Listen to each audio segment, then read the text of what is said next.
Buenas noches, soy Leonardo Guillot de Gano del Sistema. Recuerden que debajo del título de este programa y arriba de los tiempos, de los temas, está el link del programa 349 subido a Libri, Hiroshima, y que no tiene nada que ver con este, es otro completamente diferente. Acuérdense de eso. Ahí nomás, cliquean y ya entran directamente en el video de Libri. Antes de comenzar, vamos a ver un pequeño video, chiquitito. ¿Por qué este español pone algunas cosas en claro? Y si vamos a hablar en claro, les recomiendo la segunda parte del último programa de historia, porque es para saber bien dónde estamos parados. A vuestra realidad, pues esos programas de historia lo de menos gente, pero la segunda parte, que no interesa la teoría de la forestal, pero va en la segunda parte, está el informe sobre Inglaterra de hoy. Ahí se dan cuenta dónde estamos parados. Chavales que me estáis viendo, no tenéis futuro alguno, salvo que cambiéis, no que os cambien los demás, que luchéis para que os lo cambien. Eso está dicho del año 96. Si queréis, coger hoy, entrar en internet y pulsáis Informe Petras. Es un informe que se hizo en el año 1996 por un sociólogo. El gobierno español se lo encargó. Cuando terminó y se lo presentó al gobierno español le pagó y lo guardó en un cajón. El profesor Petras, que era amigo mío, me dio un ejemplar que hoy está en internet. Se dijo en el año 96, estamos ante la primera generación de jóvenes que van a vivir peor que sus padres. Pero dijo otra cosa terrible, y oíla bien, pero es una generación criada entre algodones, no está acostumbrada a la lucha. Este es el problema. Este país no tiene ningún futuro, salvo lo que dure el sol, lo que dure en las playas, el turismo. Y punto. Si yo soy optimista, yo lo que estoy diciendo es que si podemos ganar, si podemos arrollarlo. Los que estéis en vuestra casa y paséis de política, empezar a leer otras cosas. Soltar vuestro rollo. ¿Creéis que soy rebelde? No soy rebelde. El rebelde es el que se cuestiona lo que hay. Porque le contestéis mal a vuestra madre, a vuestro padre, eso es falta de educación, pero eso no es rebeldía. Así que rebelde de pacotilla. Leche. ¿Lo puedo decir de otra manera? Ya está bien. O porque los pantalones estos son los que molan, déjate de historia. La rebeldía, podemos cambiar esto. Lo que digo que así no lo vamos a cambiar nunca. Y hay que saber escuchar a otro y poner por delante la unidad, aunque sea renunciando a cosas. Días muy amargos, días muy tristes, pero es así. A mí la pose rebelde me sienta muy mal. Estos que dicen, yo no más, porque yo soy muy rebelde, yo soy anarquista. Digo, si tuvieran los anarquistas de verdad, te habían pegado ya 3 hostias, perdón por la expresión, pero decir 3 hostias, porque te las mereces. Anarquista era Durruti. Pregúntale si pasaba de todo.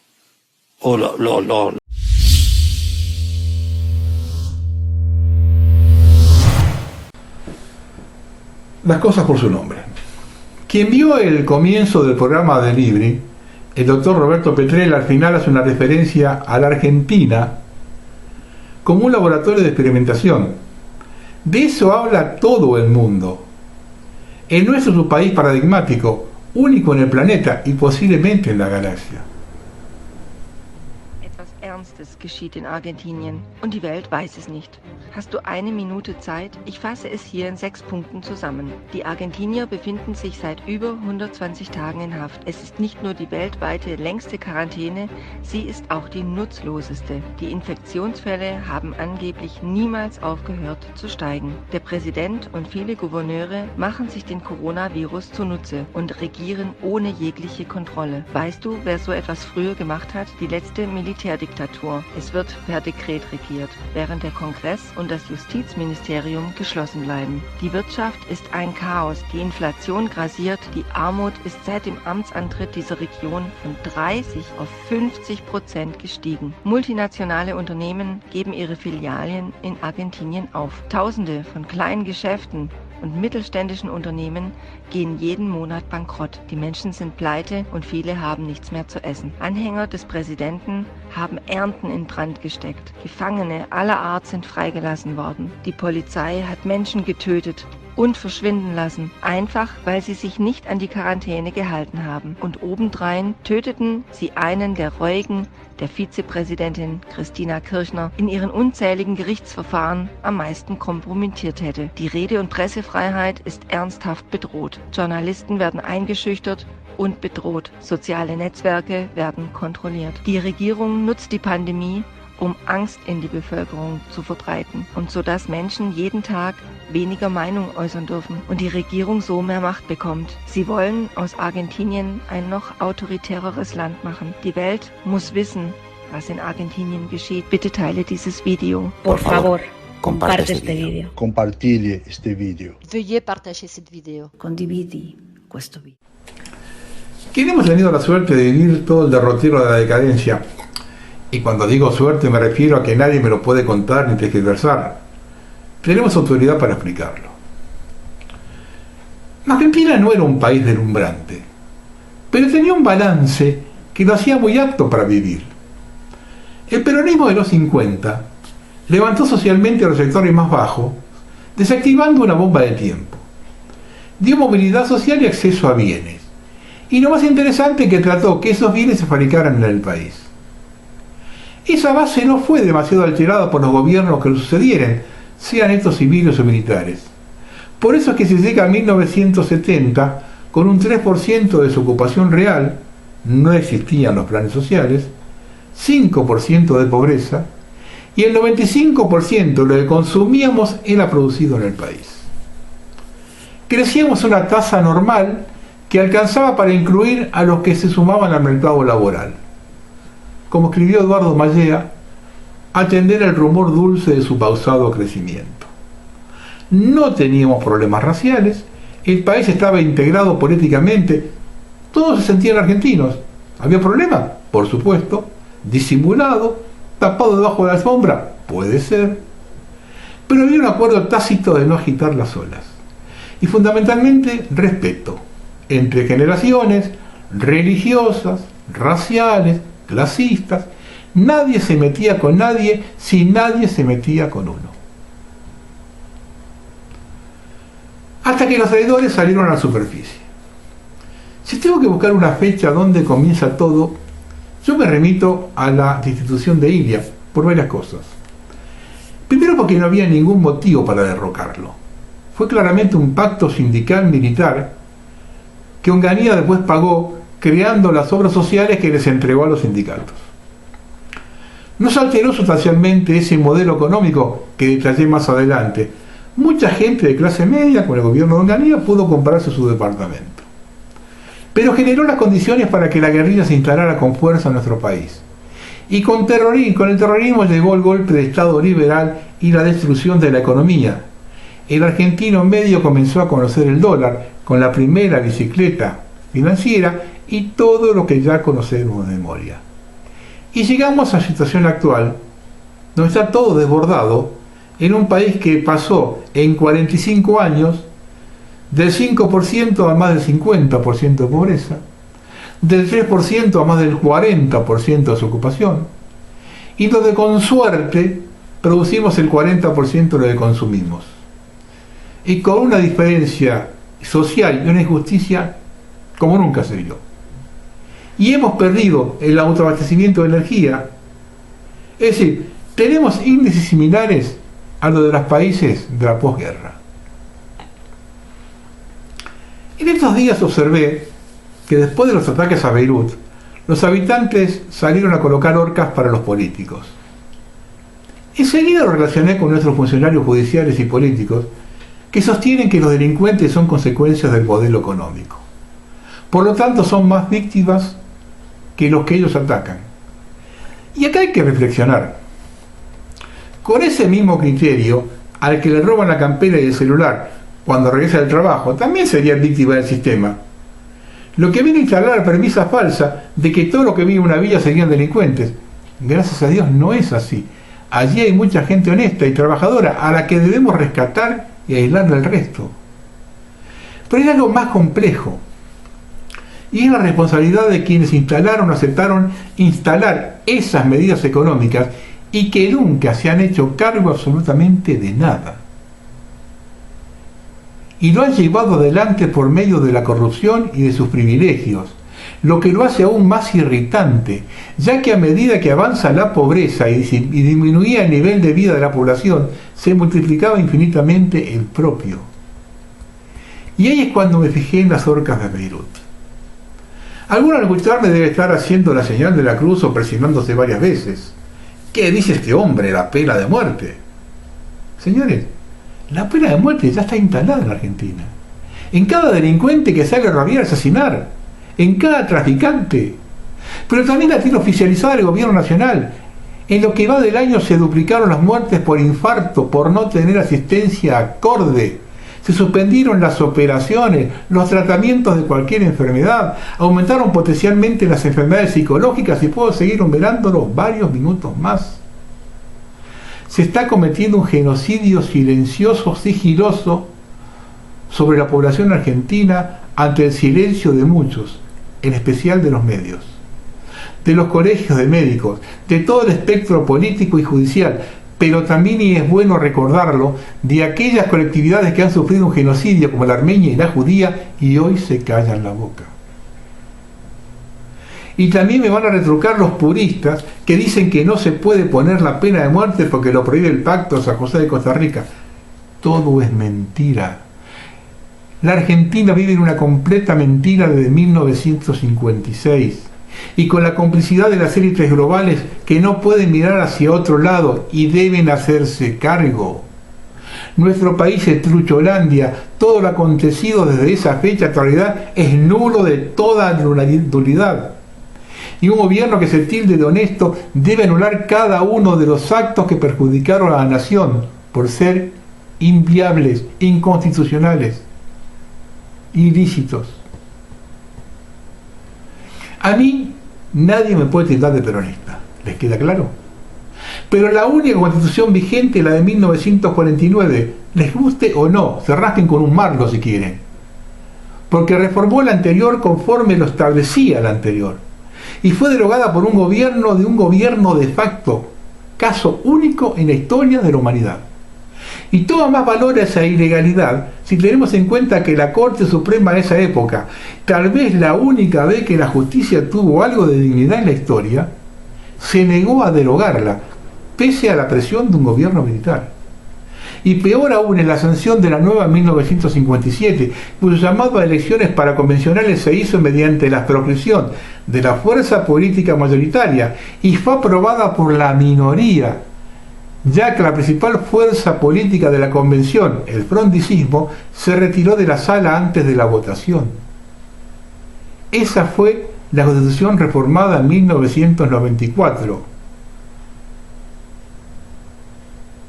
totalmente inválida. La del 94 reformó una Constitución totalmente inválida que había sido aprobada por el 20% del padrón.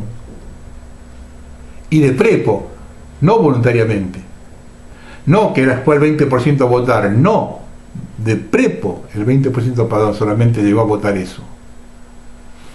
Algunos me van a cuestionar que la convocatoria de la reforma de 1949 se hizo mediante el voto a los 2/3 de los presentes y no del total, muchachos. Averigüen cómo se convocó en 1860, en 1866, 1898 y la última en 1994. Más aún, la de 1860 es ilegal, puesto que la de 1953 prohibía la reforma hasta que pasaran 10 años. Pero la Argentina no es solo Trucholandia, sino que lo es por donde se lo mire. En 1973, Cámpora gana las elecciones bajo la directiva de un estatuto sancionado por los militares en 1972. Me podrán decir que las reglas de juego la ponían los uniformados, de acuerdo. Perón gana las elecciones bajo ese mismo estatuto en septiembre de 1973, es decir, ni el propio Perón lo cambió. Hace 8 años, discutiendo fiero con un peronista recalcitrante, que me insistía que la única constitución vigente del 49, le pregunté ¿por qué no la reinstaló Perón en el 73? Su respuesta fue que no tuvo tiempo. La mía, que para liberar a los terroristas el mismo día de la Asunción con el voto del 100% de las 2 cámaras había tiempo, y para el otro no. Perón asume en 1973 con el 62% de los votos y al mes tenía 86% de imagen positiva. Y no lo hizo. Tampoco nadie reclamó a Menem que los 10 años que gobernó. Nadie en los 10 años que gobernó Menem tocó el tema de la Constitución del 49. Muchachos, háganse cargo. Y terminen con ese cuento de que no son peronistas, no son peronistas. Háganse cargo. ¿Por qué insisto tanto en esto? Porque con esa Constitución pone en tela de juicio los zafarranchos que han llevado adelante la clase dirigente y nos trajo a este lugar. Como por ejemplo, la privatización del subsuelo y la consabida explotación minera, la privatización de las empresas públicas o la afiliación al Fondo Monetario. Un buen equipo de abogados puede llevar a buen puerto una demanda, ya que el sistema, que es súper meticuloso de lo que se firma cuando le es favorable, no puede ignorar la ilegalidad que estaba cometiendo un gobierno ilegal. Ellos firmaron, por ejemplo, el acuerdo con el Fondo Monetario con un gobierno ilegal que había hecho una barbaridad con la Constitución y lo de real. El sistema global eso no lo ignora. Y sin dejar de cuestionar la invalidez de las privatizaciones que se realizaron a precio vil, es decir, menos del 25% y de su valor, y que fueron tasadas por los mismos bancos que manejaban la deuda externa. Y como broche de oro, el expediente Olmos de revisión de la deuda externa contraída por el gobierno militar en 1976, y en la que están declaradas y analizados más de 550 ilícitos, y que lo cajonearon en el Senado, sin tratarlo. Ahora bien, si plantear todo esto significa la quinta flota en el Río de la Plata, estamos hablando de otra cosa. Ya no les queda otra de que demostrar ante el mundo en el siglo XXI que se salen completamente de la legalidad y, como dijo Cicerón, la fuerza es el derecho de las bestias. A convertirse a eso lo llevaremos. Despejado el tema de la legalidad, el análisis es si de una vez por todas se debe instaurar la pena de muerte en la Argentina, como corresponde, por derecho y con juicio, con gente que se haga cargo, no como los 70, que todos se la daban de macho, pero ninguno tuvo pelota para firmar una sola sentencia y enviar el ataúd a la familia con una copia del juicio. Y esto no lo digo yo, nos lo comentó una vez el coronel Senendino en 2003. Pero no existe la pena de muerte sin justicia, y la justicia solo se manifiesta cuando se trata de igual tanto al que mata con un arma de fuego como con un decreto.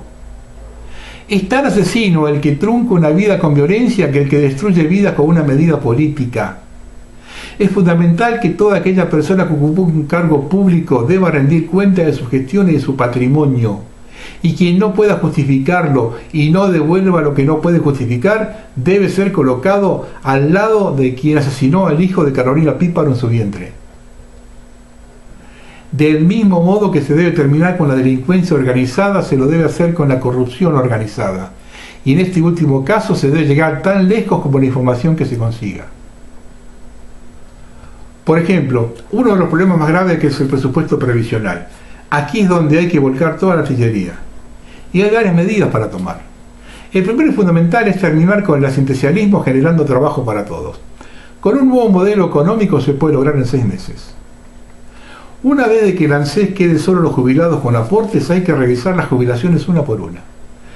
En el caso de quienes se jubilaron en la administración pública o reparticiones del Estado, se debe averiguar si ingresaron por concurso.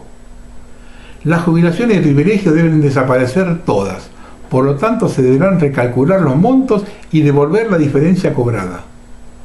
En cuanto a los que no ingresaron por concurso, quien lo hizo ingresar debe hacerse cargo hasta con su patrimonio.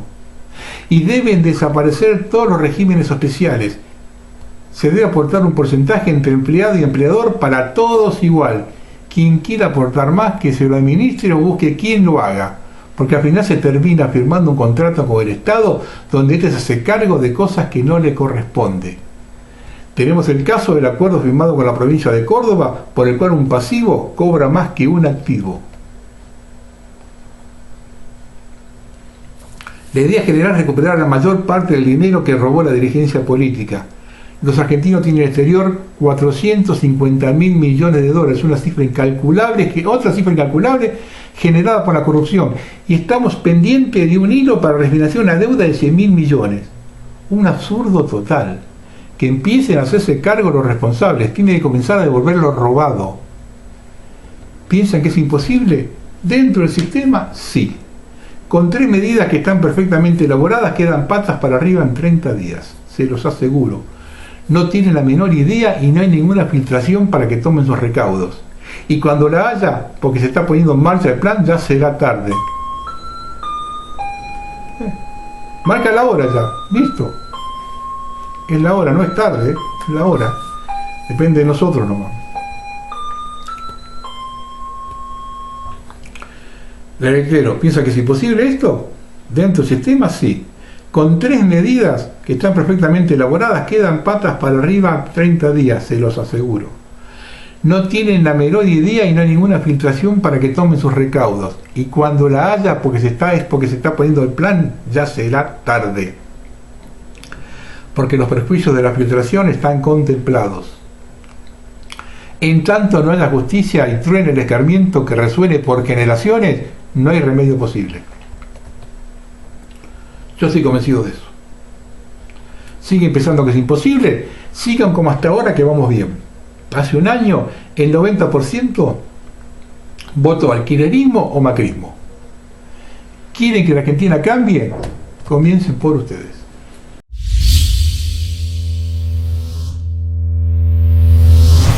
Yo quiero hablar de algo que nadie habla y que existe y es real, que es el Código de Nuremberg.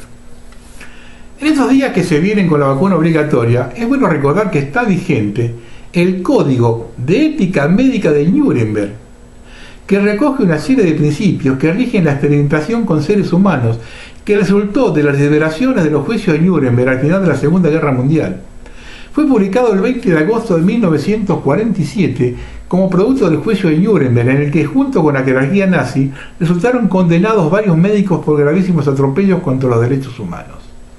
El Código de Nuremberg tiene 10 principios básicos y determina las reglas del consentimiento informado y la ilegalidad de la coacción. Regula la experimentación científica y defiende la beneficencia como uno de los factores justificables sobre los participantes de los experimentos. Y escuchen bien las 10 reglas que tiene el Código de Nuremberg, que, le vuelvo a repetir, está vigente en todo el mundo. Primero, el consentimiento humano voluntario es absolutamente esencial. Esto significa que la persona involucrada debe estar legalmente habilitada para dar su consentimiento. Dicha persona deberá ejercer su derecho de elección sin la intervención de ninguno de estos elementos: fuerza, fraude, mentira, coacción, astucia o cualquier otra forma de restricción, coacción posterior. Y debe tener suficiente conocimiento y comprensión del tema en cuestión para tomar su decisión. Este último aspecto requiere que se le explique a la persona la naturaleza, duración y propósito del experimento, los métodos que lo guiarán, los inconvenientes y riesgos esperados, los posibles efectos que el experimento pueda tener sobre la salud del participante. El deber y la responsabilidad de asegurar la calidad del consentimiento recae en el investigador que inicia, dirige o gestiona el experimento. Son deberes y responsabilidades que no se pueden delegar a otros con impunidad. Clarito, ¿eh? 2. El experimento debe ser tal que produzca resultados que sean beneficiosos para la sociedad, que no puedan ser perseguidos por otros métodos de estudio y no deben llevarse a cabo de manera casual o innecesaria. 3. El experimento debe basarse en resultados de experimentación animal y el conocimiento de la evolución de la enfermedad u otros problemas de estudio, y los resultados previamente conocidos deben justificar la experimentación. 4. El experimento debe realizarse de tal manera que se evite todo sufrimiento y daño innecesario físico o mental. 5. No se debe realizar ningún experimento cuando existen razones para creer en una posible muerte o discapacidad permanente, excepto tal vez en caso de que el investigador mismo se someta al experimento. 6. No se debe realizar ningún experimento cuando existen razones para creer en una posible muerte o discapacidad permanente, excepto tal vez en caso de que el investigador mismo se someta al experimento. 7. Se debe tener especial cuidado para proteger al participante del experimento de cualquier posibilidad, incluso remota, de daño, discapacidad o muerte. 8. El experimento debe ser realizado solo por personas científicamente calificadas. Se debe exigir el mayor grado posible de cuidado y habilidad en todas las etapas a quienes conducen y dirigen el experimento. 9. Durante el transcurso del experimento, el participante debe tener total libertad para retirarse si siente que existe una posibilidad de daño con su continuidad. Y el último, 10. Durante el curso del experimento, el investigador debe estar preparado para suspender los procedimientos en cualquier etapa, si tiene motivos razonables para creer que la continuación del experimento probablemente causará daño, discapacidad o muerte al participante. Esto, señores, es el mejor defensa que tenemos contra la vacuna. Y esto, el infame y traidor Colegio de Abogados ya tendría que estar tomando nota.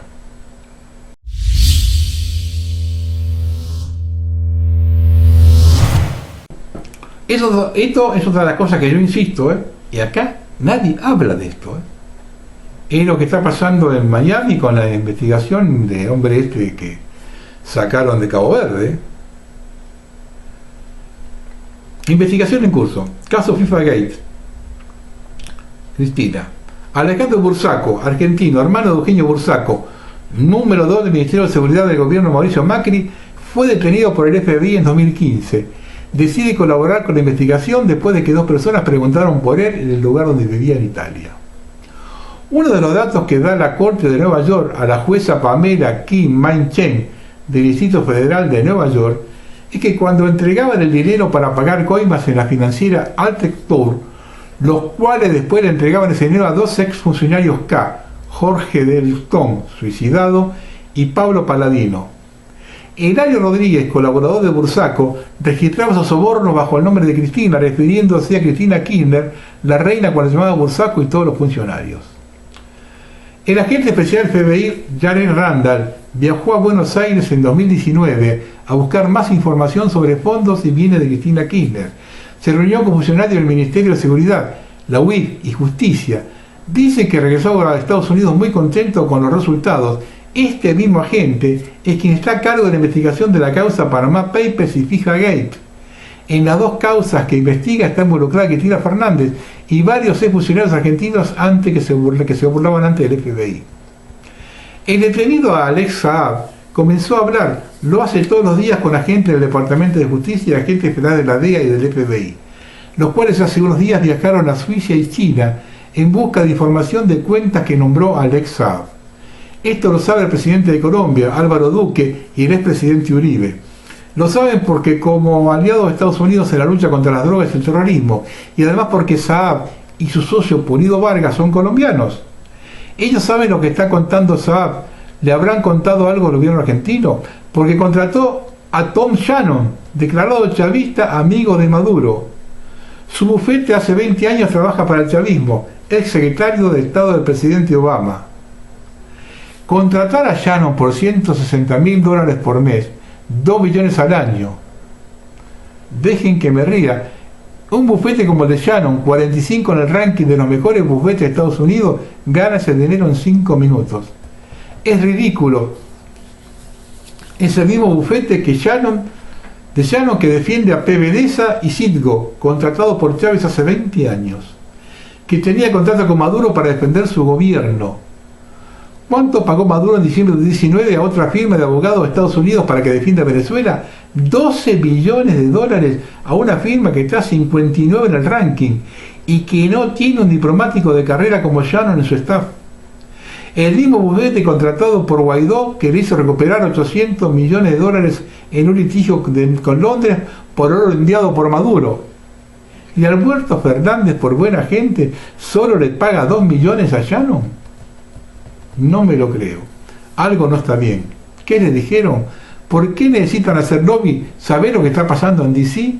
¿Quieren que les avisen con tiempo si hay alguna orden de arresto del gobierno de Estados Unidos en contra de Cristina Fernández? Ya no fue secretario de Estado, tiene amigos.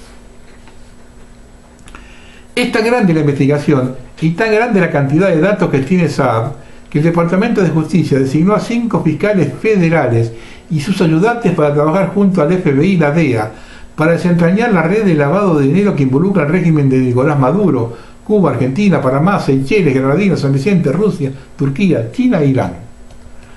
Además del supervisor del FBI, Jared Randall, el fiscal general adjunto Brian Benskowski, de la División Criminal del Departamento de Justicia de Estados Unidos, que fue quien investigó y encarceló al narcotraficante Chapo Guzmán. Miren los nenes que están ahí arriba en este asunto. La fiscal federal Ariana Fajardo Orchan, del Distrito Sur de la Florida, y el agente especial a cargo Adolfo Wright, de la División de Campo de la Oficina de la DEA Miami. Las investigaciones criminales las llevan a cabo el fiscal federal John Alex Romano, el fiscal federal adjunto Michael Nadler, la fiscal federal adjunta Lalina Sombuntam, la fiscal federal adjunta Anika Ney Miranda y el fiscal general jefe Robert Zink. Como ven, demasiados fiscales y agentes federales muy duros y experimentados solo para investigar a un simple vendedor de cajas claras de Venezuela o a un simple delito de lavado de dinero. ¿Entienden por qué la desesperación de sacar a Saab de la cárcel? Sabe mucho, mucho. Entienden cuando les digo todo lo que dice la prensa que dijo Al Saab, que le duele en el dedo, que hay hormigas en su celda, que perdió 30 kilos, que escribe cartas al gobierno de Cabo Verde, que los lleva a realizar su salud. Todo es falso. Los presos federales no tienen acceso a nada. Mientras hay una investigación en curso, mucho menos enviar carta a un gobierno y muchísimo menos tratar de sobornar a un presidente como el de Cabo Verde. Esas cartas y falsas noticias las dan los abogados de Saab y periodistas corruptos. Es seguro que Saab ni enterado está de esas noticias, no tengan la menor duda. Todos involucrados terminarán sus días en una cárcel de Estados Unidos. El FBI quiere investigar si a través de Hezbollah y FARC Irán financió la campaña política de Cristina Kirchner. Llamó mucho la atención de los investigadores del FBI y del Mossad la presencia militar de Hezbollah en la presentación del libro de Cristina Fernández, también las cartas, videos de apoyo y felicitaciones de la FARC a la comandante Cristina Fernández y al compañero Alberto Fernández. ¿Los financiaron? Parece que sí.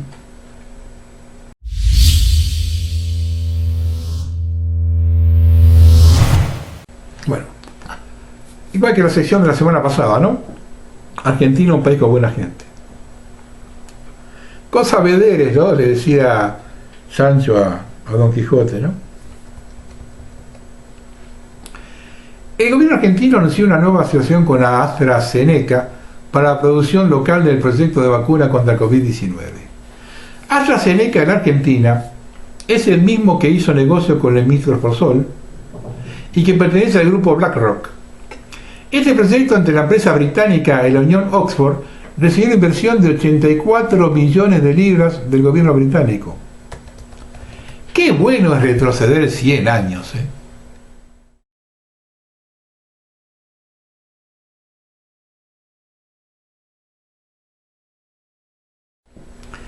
Pero esto tiene una historia en varios capítulos. Esto lo escribió el doctor Pablo Valdés. Una historia en varios capítulos. La ruta de la vacuna de Oxford. Empecemos a tirar el hilo. Mientras el Bill Gates argentino acaba de declarar que esto es un negocio entre privados y no hay intervención de la política, veamos los antecedentes políticos de la vacuna Oxford y las dos caras de una misma moneda, el kirchnerismo y el macrismo. No lo digo yo, ¿eh? Diciembre de 2018, se aprueba la ley 27491 de vacunación obligatoria. Mayo de 2019, Cristina sorprendió a los argentinos con su tuit sobre la candidatura de Alberto Fernández a presidente. Por otro lado, la gestión de Macri firmaba un acuerdo con AstraZeneca, el dueño de la providencial vacuna del COVID. Agosto 2019, la Argentina a las PASO definía a Alberto Fernández como futuro presidente y Rubinstein, secretario de Salud de Macri, en la embajada británica firma un acuerdo con AstraZeneca. Septiembre de 2019, Hugo Sigman, como buen visionario y teniendo en claro su negocio, financia la campaña de Alberto Fernández y define a Ginés González como ministro de Salud y triunfa al frente de todos en octubre bajo el proyecto político del peronismo. Drag Queen. Enero 2020, Alberto Fernández, ya presidente, firma un decreto para la compra de vacunas, 1.500.000 dosis de HPV, cuya licitación fue otorgada ¿a quién? Exactamente al Bill Gates argentino, Hugo Stigman. Febrero de 2020, Alberto Fernández inaugura la planta Avicciens de Hugo Stigman, junto a otros tantos Morales como Kicillof. Con la soga al cuello nos habla de la deuda externa a todos los argentinos. Así fue que llegamos a marzo con todo el negocio montado, listo para generar el miedo con el bicho feroz. Y las ovejas mansas salieron todos a quedarse en casa. Y empezó el confinamiento hasta el 2021 según el decreto. Pasaron los muertos y los meses. Y ahora apareció ayer Alberto con el domingo 7. Que Argentina será el productor de la vacuna de Oxford y Hugo Stigman será el fabricante. Y colorín colorado, este cuento aún no ha terminado. Mangas de boludo. Ahí viene el bicho feroz, mientras en la Argentina apareció la peor de las pandemias, la malaria económica. Doctor Pablo Valdés. Políticos argentinos se asesoran con el Partido Comunista Chino para el manejo de la pobreza post-pandemia. Están armando el genocidio de los argentinos. Alrededor de 1.600 chinos mueren por día por trabajar en exceso. El peligro de trabajar como chinos. Lin Jianhua, un regulador bancario de China, trabajó literalmente hasta morir. Con 48 años falleció en junio con un ataque al corazón. Esto publicó ABC Español.es. Pues yo dije en el programa anterior, ¿para qué le servimos a los chinos nosotros? Sigo. La Plata. Impulsarán una denuncia penal para los policías que participaron en un desalojo de un terreno usurpado. Así lo informaron desde la Dirección Provincial de Protección de Derechos Humanos, que recibió a la familia que sufrieron un desalojo en el barrio de Los Hornos, partido de La Plata. Las familias desalojadas estuvieron unas horas en el edificio en que la subsecretaría tiene la calle 42, donde recibió la escucha y contención. Se dio en infourbano.com.ar. Listo. Los policías fueron a desalojarlo, encana a los policías. El dirigente piquetero Juan Graboy se advirtió este martes que hay una oleada de toma de tierras en la provincia de Buenos Aires y el interior del país, que se va a profundizar. No se queje que no le avisaron. Mañana cierra la presa Racine y luego 2 meses de piquete para obligar que sus empleados sean incorporados a camioneros, aunque no hacen transporte. Se cansaron los empresarios por no poder abrir y las 2 respuestas del gobierno santafesino. Ganaron los malos otra vez. Y el gobierno nacional, sí te he visto, no me acuerdo, no sé de qué me hablan, no estoy. Yo estoy en este momento en el tema COVID, otra cosa no me interesa. Un delincuente de 20 años asaltó un comercio con una 22. Lo atraparon y quisieron lincharlo los vecinos de Berazategui por querer matar a un comerciante. Llegó la policía y fue arrestado. ¿Qué hizo el fiscal? Ordenó identificar a quienes lo quisieron linchar. Yo te digo, esto de la soga no está mal ya, y este fiscal esto para poner en la lista. Nadia, embarazada de 5 meses, iba al hospital por fuertes dolores abdominales junto a su madre cuando fueron salvajemente golpeadas por 3 delincuentes que le robaron el auto. Nadia fue achacada a culatazo y su madre fue baleada en una pierna, ocurrió en Isidro Casanova. ¿Y a esta gente la va a meter presa? ¿Cómo recupera a esta gente? Le pegan a una mujer embarazada de 5 meses. ¿Cómo se recupera esta gente? ¿Qué? ¿Va a tener consideración con esta gente? ¿La va a meter el precio y de alimentarlos? En La Matanza, si te roban y no te resistís, te matan igual. Están matando a la gente por placer. Fíjese este video.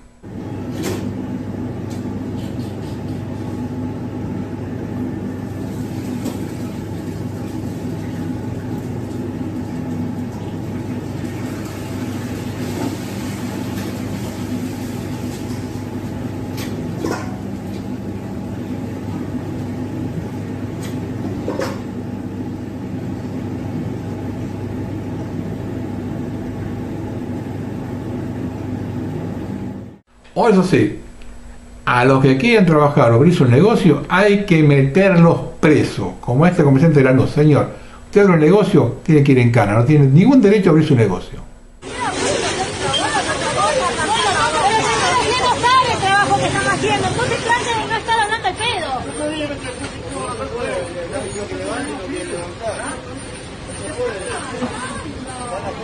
¿Nosotros qué estamos haciendo, señora? ¿Usted se piensa que nos gusta la situación? ¿Qué estamos haciendo nosotros? Estamos laburando también. Estamos laburando, nosotros tenemos que trabajar, nosotros estamos haciendo lo mismo. Definitivamente les pido la documentación y la bajo testigo por comisaría, señora. Esa madre de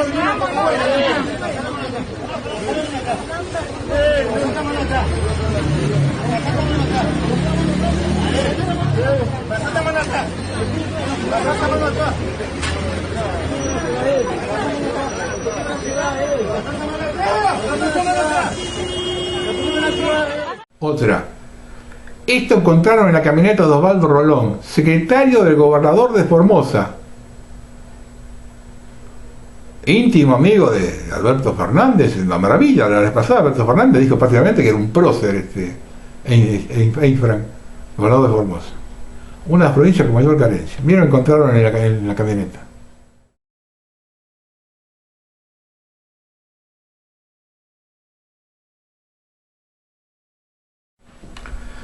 El presupuesto de los servicios de inteligencia van al plan contra el hambre. Como no tenemos hipótesis de conflicto, en lugar de mejorarlos, los liquidamos. Es muy fácil. Sí pasó con la privatización de Menem.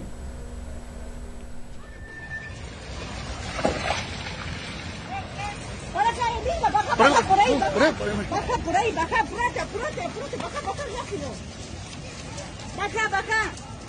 Dale, metele. Apura. Blanquito allá, mira. Apure, bajen por aquí, bajen. Corran. Por aquí, bajen. Sí, agarró ya. Corre, metele.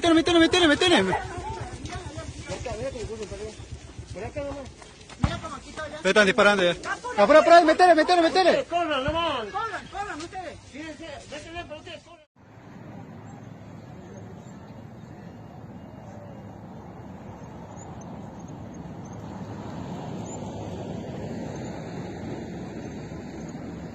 Ahí se ve la policía cómo están saltando. Ahí acabamos de ver. Vean ahí, hay una heladera. Acaban de dejar la heladera ahí.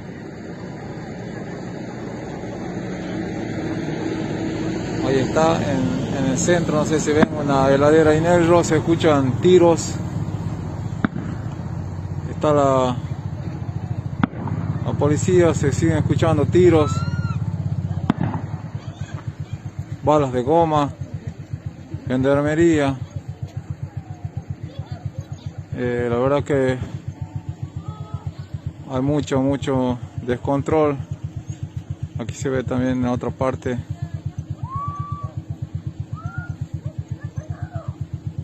Están saliendo todos de allá.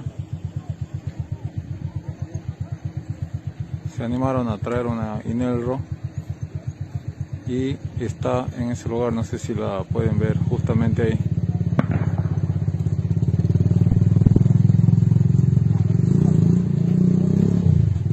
Todo esto está pasando ahora en la mañana. Ese rato pasó el helicóptero. Pasó el helicóptero y bueno, miren la cantidad de gente que intentaron pasar y bueno, lo retomaron.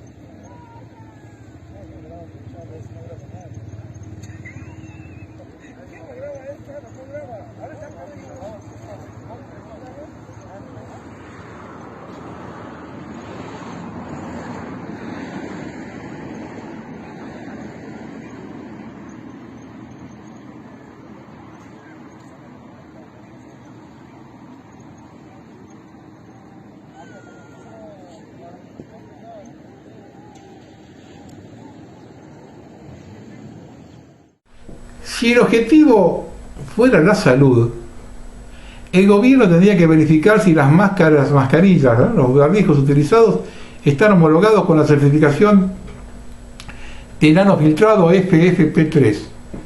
En vez de eso, ponte cualquier trapo a tu calzón viejo. Basta que te sometas a la mordaza. Eso es lo único que importa. Se duplicaron las muertes por infarto durante la cuarentena. No somos médicos, pero lo advertimos con tiempo. Falta de controles, moran los tiempos de consulta y atención fuera del tiempo requerido. Hay un mundo fuera del coronavirus y está empeorando. Digo yo, ¿no será hora que se ponga un límite a las castas políticas?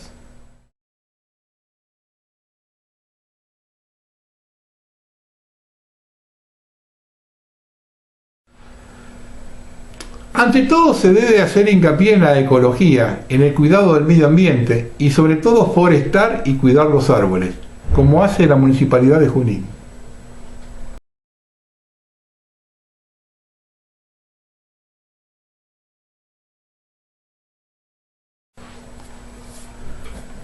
Tal como fue anticipado, la jueza federal 2 de Bahía Blanca, María Gabriela Barrón, consideró que no había elementos suficientes para solicitar la detención de los policías Mario Gabriel Sosa, Hanna Gurulchinka y Alberto González y Xiomara Flores.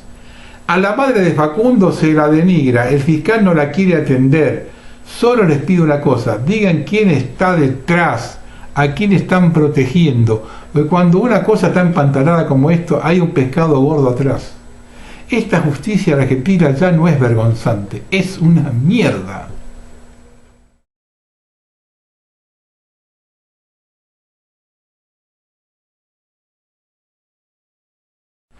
Menos mal que dentro de tanta malaria y tanta mala noticia, Alberto Fernández puso bien en claro los objetivos del plan de vacunación. A confesión de parte, relevo de pruebas. Pero está claro que lo primero que vamos a requerir es la cantidad de dosis necesarias para preservar la salud de las personas en riesgo. Nuestros adultos mayores y los que por alguna enfermedad prevalente tienen más riesgo de contagiarse. Y después tratar de vacunar a todos, ¿no? De vacunar a todos los que necesiten la vacunación porque no han sido contagiados hasta aquí. Buenas tardes. Y después tratar de vacunar a todos. Y después tratar de vacunar a todos. Buenas tardes.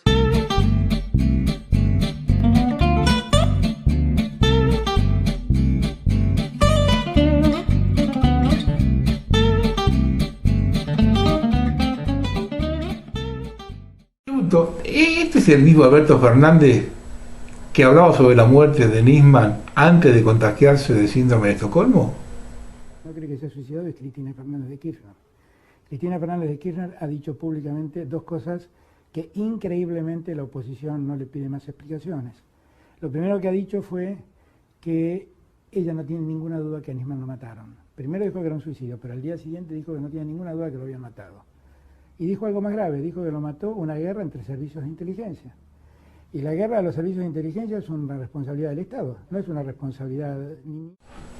Menos mal que salió a aclarar el tema de la reforma judicial, imprescindible en tiempo de cuarentena. Tema de tratamiento imprescindible en tiempo de cuarentena.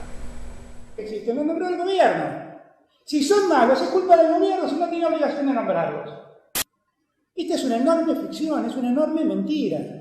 Y lo único que estamos facilitando con toda esta reforma, y estoy hablando solo de la designación, es retroceder 20 años, ¿cuánto fue la reforma del 94? 20 años, retroceder a los tiempos en donde la componente política definía a los jueces. Eso hemos logrado. A mí no me asombra, porque Cristina tiene esta tendencia. Cristina me dice que entramos a un banco central del siglo XXI y tenemos un banco central del año 80. Pero bueno, ella piensa que avanza, no sé. Yo me pregunto, el juez que tiene que resolver la situación de Vudú, ¿cómo va a resolver ese juez? Si sabe que la mitad más uno de los consejeros peronistas lo pueden echar.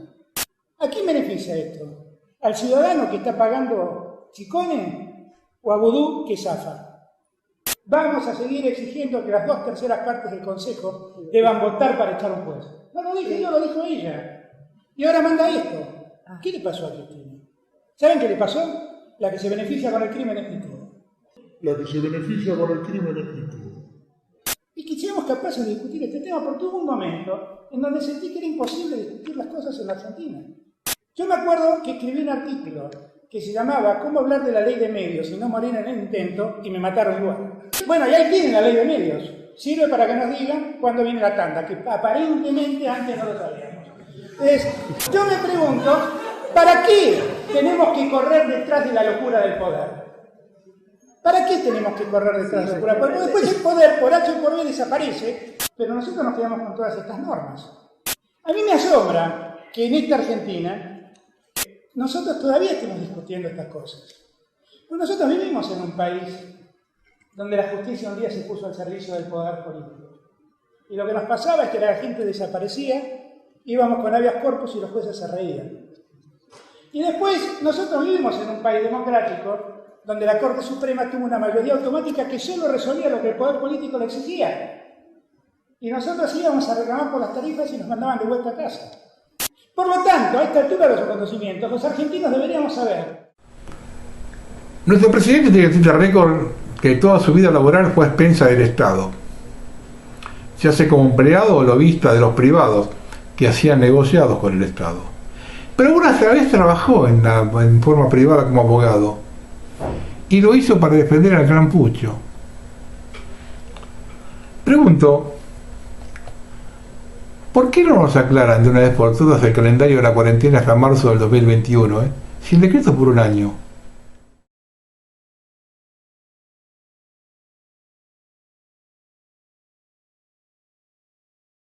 Buena gente.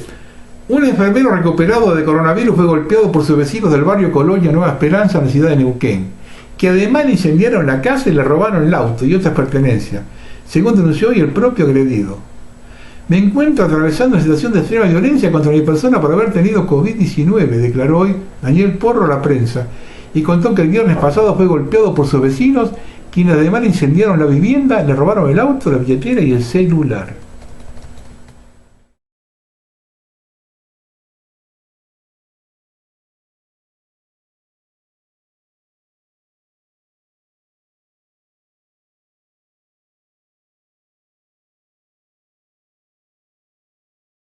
Y la última, Soros al palo. Empeñada en desafiar los límites más profundos del absurdo, la realidad argentina nos enfrenta una vez más a la arrogancia sin sentido. Esta semana la resolución 34-2020 de la Inspección General de Justicia determinó que las sociedades y asociaciones deberán incluir en su órgano de administración una composición que respete la diversidad de género, es decir, la misma cantidad de miembros masculinos que femeninos. No contento con esto, los genios de la Inspección General de Justicia determinaron que las organizaciones deberán hacer una descripción de la política de género aplicada en relación al órgano de la administración, incluyendo sus objetivos, las medidas adoptadas y la forma que lo han aplicado. Yo soy desconocido de todo lo que entre por decreto, por acá, que no entre por consenso o que por costumbre, tiene una connotación política atrás.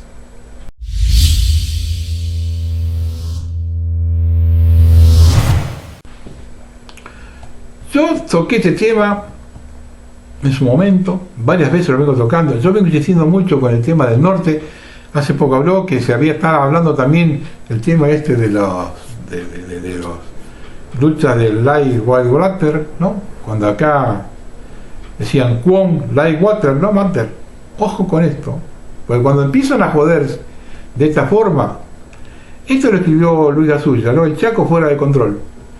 A pesar de las promesas de reconvertirse en una guardia ambiental financiada por el gobierno provincial, la guardia Guayay volvió a las rutas y quiso controlar el ingreso y egreso al pueblo de Sausalito, el impenetrable chaqueño, y se volvió a uniformar. Reemplazaron la vestimenta color verde militar para reemplazarlo por un marrón claro aportado por los funcionarios de Jorge Capitaneche. La semana pasada ingresó una denuncia policial para que intervenga la justicia federal. El propio intendente de Sausalito denunció que un grupo de personas que se dirigían desde el paraje Tartagal hacia su pueblo en un tractor con acoplado lo hacían con intenciones de tomar el municipio. A las 21:43 de la noche se interceptó el paso de un tractor color rojo que llevaba un acoplado con 30 personas de la comunidad Huichi liderado por el cacique Mariano González, quieren ingresar a la fuerza por una supuesta deuda de un grupo electrógeno que ofrece el sistema eléctrico del paraje Tartagal y reclamaban mercadería para la escuela rural. Nos prometieron que el intendente Pérez le regresaría al día siguiente. En ese momento, cuando emprendían el regreso a su pueblo, los aborígenes del lado por el cacique González se toparon en una corte de ruta del agua Yec. Había instalado una barricada, ramas y palos que obstruían la ruta provincial. Ahí estaban 50 personas de la ahora llamada Guardia Ambiental Guasec. Según la denuncia, estaban armados con tonfa.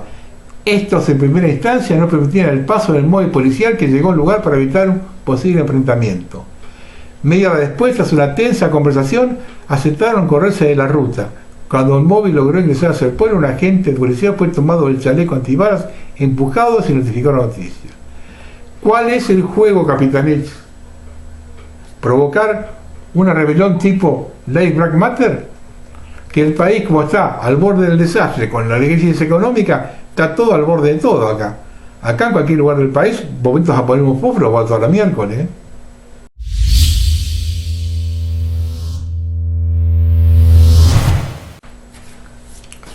Esto lo escribió Rilo Di Stefano. El Comité de los 300. Escuchen bien, ¿eh? Italia está bajo el arma de grandes potencias financieras globales que han decidido reducir drásticamente su sector industrial para transformarlo en un país atrasado de tipo feudal. Para revelar esta conspiración que coincide casualmente con la actual recesión político-económica que está destruyendo el país, se encuentra el libro de Conspirator Hierarchy del Comité de los 300 del Dr. John Coleman. De hecho, este volumen de 465 páginas explica la estrategia que habría adoptado el club de poderosos más fuerte del mundo. El Comité de los 300, fundado por la aristocracia inglesa en 1727, para reducir drásticamente el número de los definidos como bocas inútiles que alimentar, devolviendo a las economías nacionales a un nivel preindustrial. 1727. En otras palabras, según ellos sería necesario devolver a la población mundial a los niveles anteriores al siglo XX. El poder, de nuevo, según estos señores, debe estar concentrado en manos de unos pocos, muy ricos y poderosos financieros. Se llaman a sí mismos los olímpicos, considerándose semejantes a los míticos griegos del Olimpo, quienes decidirán qué es lo mejor para todos. Escuchen esto, los tres primeros en ser focalizados, es decir, aquello donde debería adoptarse esta estrategia de empobrecimiento poblacional, serían Italia, Argentina y Pakistán.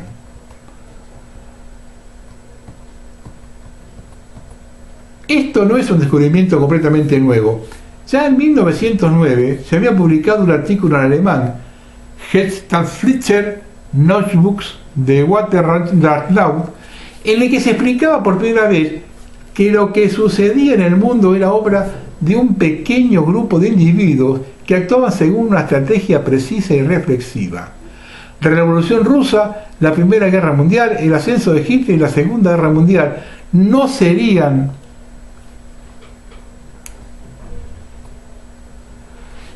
en absoluto aleatorios. Todo sería tramado y organizado por poderosos financieros que actuarían de acuerdo con un patrón predeterminado. Coleman tardaría 35 años en verificar esta suposición, y después de una mirada de entrevistas con almirantes, los líderes de los servicios secretos, oficiales de alto rango, políticos, banqueros y economistas, han llegado a la conclusión que ese comité de los 300 realmente existe, y al final de su libro informa los nombres de los miembros pasados y presentes de esa asociación, incluidos los italianos que lo hicieron y son parte de él. Es curioso observar que entre los antiguos fundadores del Comité de los 300, inspirados por la Compañía Británica de las Islas Orientales, había varios representantes de la nobleza negra veneciana y genovesa, aristócratas estos últimos que todavía tendrían asientos entre las filas de los 300 en la actualidad. Además, no todo el mundo sabe que la familia Windsor de los actuales gobernantes británicos fue definida así por el rey Jorge V en 1917, pero debería haber sido más propiamente llamada la familia Welp, una de las familias más antiguas de la nobleza negra de Venecia, de la que descendía la reina Victoria. El actual Comité de los 300 estaría presidido por Etienne Damignon, diplomático, político y ejecutivo de empresas belgas, varias veces comisionado europeo, procedente de una de las familias más nobles de la aristocracia del viejo mundo. Davignon, de hecho, también es vizconde, así como presidente del grupo Bilderberg, la otra asociación exclusiva de industriales y magnates financieros internacionales. Bilderberg sería una de las organizaciones controladas directamente por el Comité de los 300. Según Coleman, Davignon sería un acérrimo defensor de la teoría de la desindustrialización, con crecimiento cero. Una prueba sería el Plan Davignon de 1981, que promovió la reducción de la producción de acero, el fin de las subvenciones públicas al sector y una drástica reducción del número de empleados. Esta estrategia también fue adoptada por el presidente Reagan, con consecuencias desastrosas para la industria estadounidense, en todos los niveles y hasta el día de hoy. Bueno, en algún momento el Comité de los 300 habría decidido poner en práctica su política de contención industrial para reducir el exceso de la población de Italia, Argentina y Pakistán. Actualmente Italia está, de hecho, bajo el control de gobernantes secretos designados por la logia P2 de la masonería. Las corporaciones gobiernan Italia. Lo más inusual se refiere al método adoptado por los 300. Coleman sostiene que su política es apoyar la expansión de la izquierda política en todo el mundo, siguiendo el ejemplo de los socialistas fabianos. Una vez impuesto el modelo socialista, los 300 lo controlarían desde arriba, evitando disputas o disturbios. Por lo tanto, una izquierda que estaría controlada por una dictadura oculta y muy poderosa a nivel planetario. Obviamente ninguno de los súbditos de los regímenes socialistas jamás pudo imaginar que esos gobiernos fueran buscados por un círculo muy pequeño de supermillonarios que de hecho habrían constituido un nuevo orden mundial. En lo que a nosotros respecta, la noticia más sensacional es lo que da Coleman, donde se narra el asesinato de Aldo Moro. Según el libro, el ataque en Vía Fani y el secuestro y asesinato estadistas fueron planeados y llevados a cabo por el Comité de los 300. La muerte de Aldo Moro eliminó los obstáculos al proyecto de desestabilización de Italia y, con base a lo que ahora sabemos, permitió los planes de conspiración para Oriente Medio, llevado a cabo en la Guerra del Golfo, 14 años después. Italia fue elegida como objetivo modelo por el Comité de los 300 debido a su importancia para los conspiradores, una importancia por el hecho de ser el país europeo más cercano a Oriente Medio y con las relaciones más estrechas con la política y la economía de Oriente Medio. También es la sede de la Iglesia Católica, que los Rothschild habían ordenado a Weishaupt que la destruyera. La referencia sería un antiguo proyecto de los banqueros de los Rothschild, poderosos miembros del comité, para confiar a su empleado, Adam Weishaupt, el plan de destruir el cristianismo. También Italia es importante por otra razón en la escena mundial. Nuestro país, de hecho, es considerado la puerta de entrada a Europa por las drogas de Irán y el Líbano. Pero el aspecto más inquietante de este interés de las finanzas mundiales a Italia sigue siendo de la cobertura que habían ejercido los italianos ricos no especificados hacia las Brigadas Rojas y la masonería desviada. Desde 1968, cuando se estableció el Club de Roma, numerosos grupos se han unido debajo para derrocar a varios gobiernos italianos y para desestabilizar el país. Entre estos la nobleza negra de Venecia y Génova, la logia P2 y las Brigadas Rojas. Todas operaban con el mismo objetivo. Los investigadores policiales que trabajaban en el caso de la Brigada Roja se enteraron que de los nombres de varias familias italianas importantes que controlaban de cerca a los líderes de esos grupos terroristas. La policía también descubrió pruebas de que, en al menos una decena de casos, estas familias poderosas y prominentes habían puesto sus casas y propiedades a disposición para ser utilizadas como bases seguras para la celda de las Brigadas Rojas. La nobleza estadounidense hizo su parte para destruir la República Italiana. Una contribución notable en ese sentido provino de Richard Gardner, entonces embajador en Roma en nombre del gobierno del presidente Carter. En ese momento Gardner operaba bajo control directo de Bettino Craxi, miembro importante del Club de Roma y hombre clave de la OTAN. Craxi había sido el primer referente de los conspiradores para destruir la República Italiana, y en apoyo de esta declaración también le acusa de la responsabilidad de haber introducido el divorcio y el aborto en la ley italiana, quedando una herida sin cicatrizar en la sociedad. Aurelio Peccei, cuya figura no todo el mundo conoce, fue el fundador del Club de Roma, que Coleman define en un paraguas detrás del cual hay una organización conspirativa, un matrimonio entre financieros angloamericanos y la familia de la nobleza negra de Europa, particularmente la llamada nobleza de Londres, Venecia y Génova. Fetchey, sin embargo, era todo menos un extraño. Durante la Resistencia había jugado en las filas de Justicia y Libertad y también había sido arrestado y encarcelado. En 1949 se trasladó en representación de Fiat a Latinoamérica, donde en Argentina fundó Fiat Concord, una rama de la industria italiana. En 1958 regresó a su tierra natal donde fundó Italconsult, una empresa conjunta que incluía marcas italianas como Innocenti, Montecatini y Fiat. En 1964 fue nombrado director general de Olivetti y 4 años después, en el 1968, fundó el Club de Roma junto con el científico José Alexandre King. El libro continuó su larga posición tratando una infinidad de otros temas. También se habla de los Beatles, cuyo éxito había sido heredado por Theodor Adorno, de los multimillonarios británicos que primero financiaron a Lenin y luego a Hitler, de la muerte de Grace de Mónaco, supuestamente provocada en represalia contra el príncipe Raniero, del vasto mercado de la droga que durante siglos ha financiado la familia más destacada del planeta, la increíble influencia de la aristocracia británica que todavía tendría hoy en la Casa Blanca en Washington, la carrera de Henry Kissinger a la sombra del controvertido profesor de Harvard William Randall Elliott, el presunto asesinato del Papa Juan Pablo I, de la complicada y polifacética trama que llevó al asesinato del presidente Kennedy, quien se atrevió a oponerse a los planes del Comité de los 300, una increíble lista de muertos misteriosos que vino inmediatamente después. Los 300, Comité de los 300 y los 300 de Roma.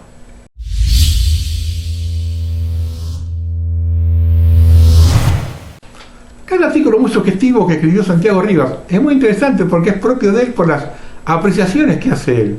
Se refiere a la base china Neuquén.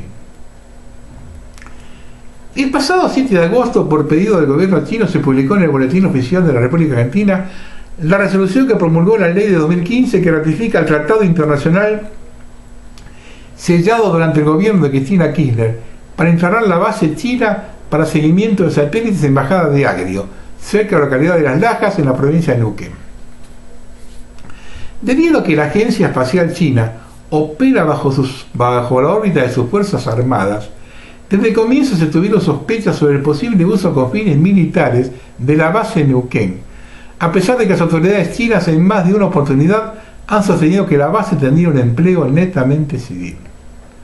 En los años 70, a raíz de las distintas crisis con Chile, se construyeron varias pistas de aterrizaje en tramos de ruta, principalmente en las rutas 43, a lo largo de la Patagonia y Cuyo, con el objetivo de facilitar los despliegues de aeronaves en caso de conflicto y poder operar si los aeropuertos eran inutilizados. De todas las pistas construidas en ruta en la Argentina, hubo una que se destacó del resto por dos motivos. Uno de ellos que se construyó sobre un tramo de la ruta 40, que en ese entonces era de tierra, llamando la atención la existencia en medio de la provincia de Neuquén de un tramo con piso de hormigón de unos 3.200 metros de largo. El otro punto fue que ambos extremos cuentan con plataformas de unos 30 metros de ancho, lo cual, a diferencia de otras pistas construidas en rutas, permite la operación segura de aviones de transporte de mediano porte, como por ejemplo un Hércules C-30 o un Ilyushin 276. Estas pistas hace mucho tiempo quedaron en desuso, y en este caso en particular, la ruta 40 hace tiempo que está pavimentada en ese tramo, por lo que pasar por allí llama poco la atención. Hoy en día se puede ver el piso de hormigón que hace que ese tramo sea más ancho, con las plataformas de ambas cabeceras, manteniéndose en buen estado para la operación de aviones si así lo deseara. Cuando el gobierno chino gestionó la instalación de su base de seguimiento de satélites, su planteo era que necesitaban hacerlo en la Patagonia y elegir una ubicación específica a 42 kilómetros al norte de la ciudad de Las Lajas, en línea recta. Ese lugar llama la atención por lo aislado, pero no es la novedad, ya que casi siempre este tipo de instalaciones están alejados de las grandes ciudades y algunos están directamente en medio de la nada. Sin embargo, lo que llamó la atención es que está a 17 kilómetros en línea recta de la citada pista. Esta ubicación podría ser una coincidencia, pero es por demás sospechosa. La Patagonia es demasiado grande, pero hay solo una única pista de aterrizaje que pasa inadvertida para la mayoría y que tiene capacidad para operar con aeronaves grandes. Si el gobierno chino quisiera tener su base cerca de la pista de aterrizaje, podría haber usado su base pocos kilómetros con alguna ciudad, como podría ser Neuquén, Zapala, una pista de 2100 metros, o Junín de los Andes, con pista de 2500 metros. Pero eso implicaba que la base quedaría cerca de áreas pobladas y miradas indiscretas. Entonces, si la ubicación de la base china fue elegida por la proximidad a la pista, en la toma de decisiones estuvo presente el punto de que se necesitaba una pista, pero que no sea de un aeropuerto operativo y que no sea evidente que la proximidad a un aeropuerto es un factor importante. Ahora cabe preguntarse, ¿para qué podían querer una pista cerca de su base? Si la base es de uso permanente civil, no tiene mucho sentido contar con una pista de aterrizaje cuya presencia no es evidente y que no puede operar regularmente. Tampoco tendría sentido que la base esté en un lugar alejado de áreas pobladas. Pero si la base tiene un potencial uso militar, recordemos que todo el personal que opera en ella es militar y no se han dado detalles sobre los trabajos que se realizan ahí. La base se transforma en un blanco militar en caso de conflicto con alguna otra potencia, como podría ser Estados Unidos. Además, su empleo interceptando comunicaciones satelitales o para la guía de misiles balísticos puede ser completamente militar si así lo desean. Así, la necesidad de poder reforzar y defender la base se vuelve fundamental, y siendo que para eso no esperarían tener autorización del gobierno argentino, necesita poder hacerlo de una manera que puedan ingresar dichos refuerzos sin que llamen demasiado la atención. Nada mejor que un aeropuerto en una ruta donde prácticamente no circula nadie y es una zona sin cobertura de radares. China podría partir de su territorio, hacer escala en Venezuela y llegar a Neuquén en menos de 24 horas y a 16 kilómetros de su base, pasando totalmente inadvertidos. Ojo con esto, en medio del conflicto de China con Estados Unidos.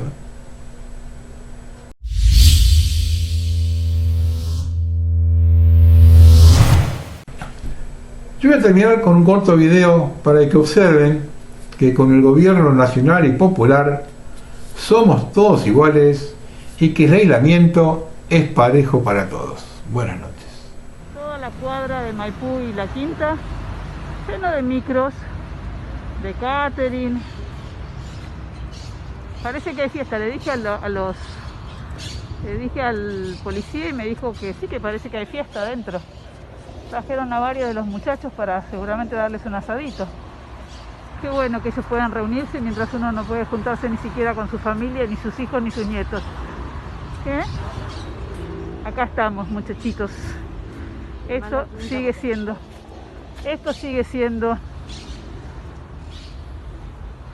Argentina y nuestros políticos. Claro, ahora van a dejar de hablar de cuarentena porque ni siquiera ellos la cumplen.